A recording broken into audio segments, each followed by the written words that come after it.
라이브 하다가 이제 경매 대출 관련해가지고, 예, 좀 질문이 있어가지고, 전반적으로, 한번 대출에 대해서 말씀드릴게요. 보통 이제 경매 낙찰을 받으면은, 뭐, 경락잔금 대출이라 그래서, 예, 보통 이제 경락자금 대출이라고 해서 이제 대출을 받죠. 그래서 법원을 가시면은 법원 입찰 가시면은 그 명함 가지고 있으신 분들 되게 많이 있거든요. 그래서 일반적으로는 그런 명함을 들고 와서 이제 그런 분들께 연락을 해서 소위 말해 대출 상담사라고 하죠. 예. 그래서 그분들한테 그 대출 소개를 받고 은행 가서 자설을 하고 대출이 실행이 되고 뭐 보통 이제 그런 식으로 되는데 대출이 이제 제가 기본적인 가이드라인 정도는 말씀드릴게요. 그래서 이거는 보통 대출을 하실 때는 처음에 입찰 하시는 분들은 그 한번 법원을 입찰하시기 전에 미리 한번 그래도 분위기 볼 겸 한번 가셔가지고 명함도 좀 받아 오시고 그런 거를 추천드려요. 왜냐면 처음에 그냥 대출 그냥 대충 알아듣고 아니면 저기 시중은행 가서 물어보고 예, 그랬다가 입찰했다가는 조금 난감한 상황이 벌어질 수도 있거든요. 대출이 생각보다 안 나올 수도 있고. 예, 그러니까 이게 일반적으로 하는 거랑 경락자금 대출이랑 좀 한도 차이도 조금 있고, 네, 일반적인 매매 대출이랑 조금 다른 부분도 있거든요. 그래서 일반적으로 이제 주택 대출 많이 하죠. 예, 주택. 주택은 뭐 생애 최초 하시는 분들은 완전 생애 최초도 뭐 80% 나오지만은 생애 최초는 거의 뭐 80, 70에서 80%? 예. 거의, 그러니까 생애 최초로 완전히 집을 처음 사서 내 집을 경매로 사고 싶다. 풀로 땡기고 싶다. 그럼 생애 최초 거의 80% 나오실 거고, 이것도 똑같이 뭐 정부 정책 자금으로 이용해서 받을 수가 있어요. 그래서 뭐 디딤돌이나 보금자리론 들어가면은 거기 밑에 이제 경매라고 홈페이지 밑에 뭐 써 있거든요.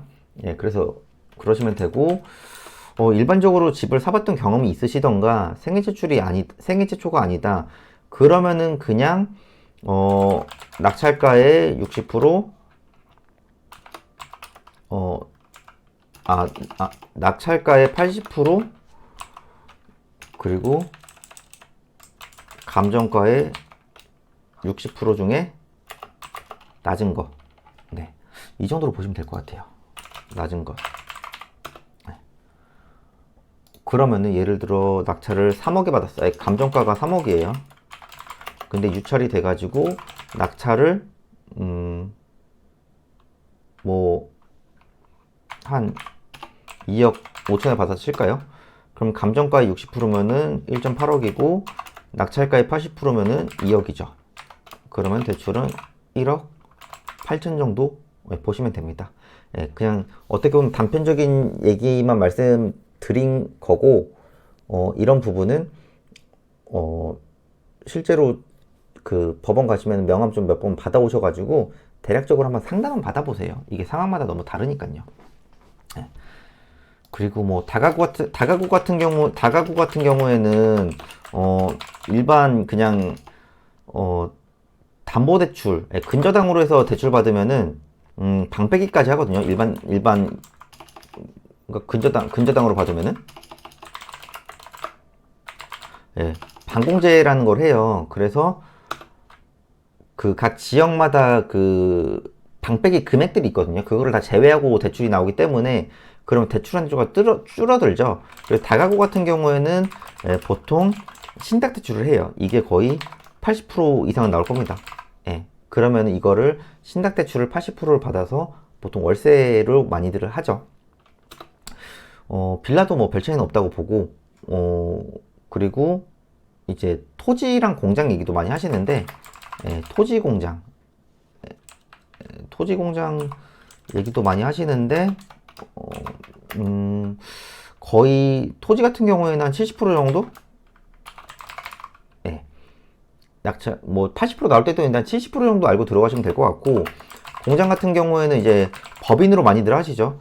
그래서 이것도 한 70에서 80% 정도? 네.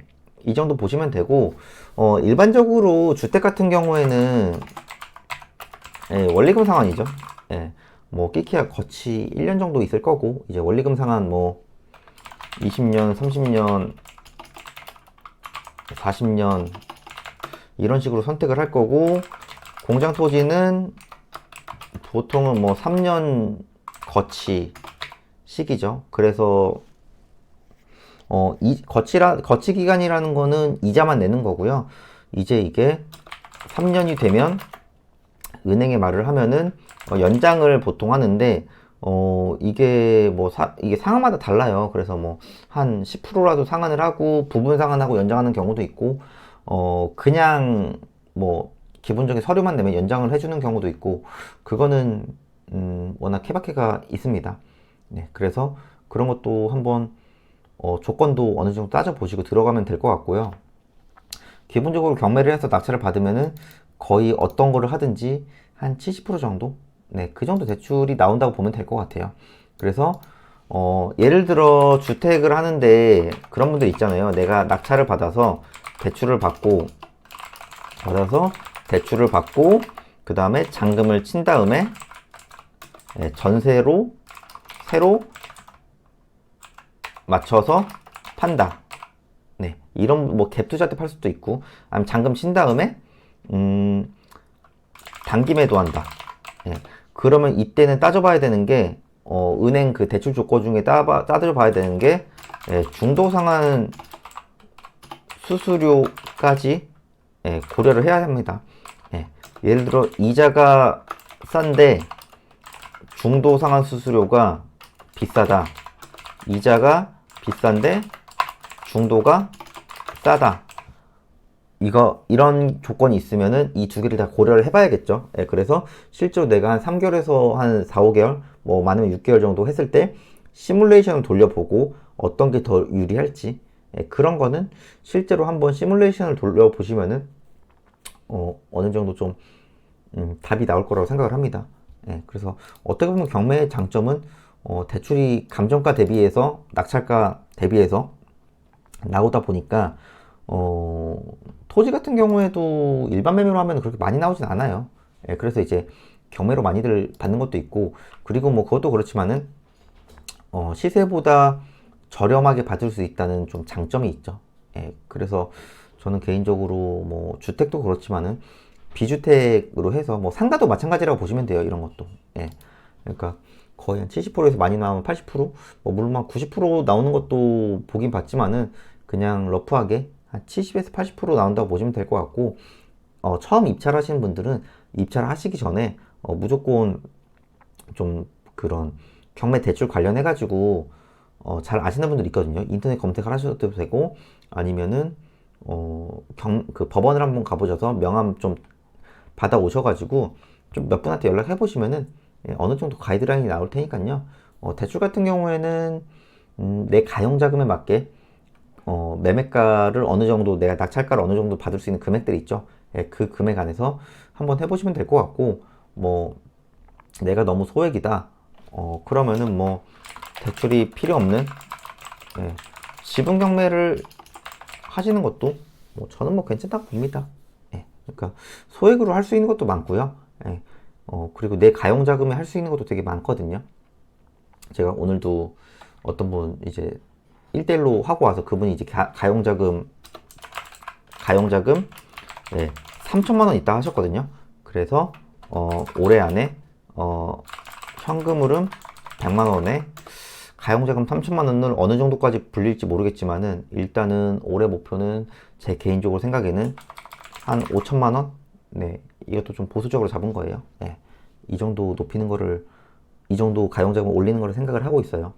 저는 뭐 충분히 될 거라고 생각을 하니까 가용자금이 적다고 해서 너무 낙담하지 마시고 현금 흐름도 만드시고, 소액으로 현금 흐름 만들 수 있는 거 많잖아요. 이거 에어비앤비로 만들 거거든요. 이렇게 해서 100만 원 만들고 뭐 3천만 원으로 한 5천만 원까지 한번 가용자금 저는 충분히 만들 거라고 보고, 좀 자신감만 붙으면은 더 잘 되실 거라고 봅니다. 열심히 하신다고 해서 이제 1대1로 하고 있긴 한 건데, 아무튼 결론적으로는 대출은 주택 같은 경우에도 이 정도 나오고, 다가구는 뭐 신탁을 많이 하고, 토지 공장도 얼추 이 정도 나온다. 생각보다 뭐 많이 나온다고 할 수도 있고 적게 나올 수도 할 수도 있지만은 어느 정도 대출의 레버리지를 활용할 수 있으니까요. 내 가용 자금에 맞는 물건을 찾으셔서 대출을 잘 알아보시고 투자를 하셨으면 좋겠습니다.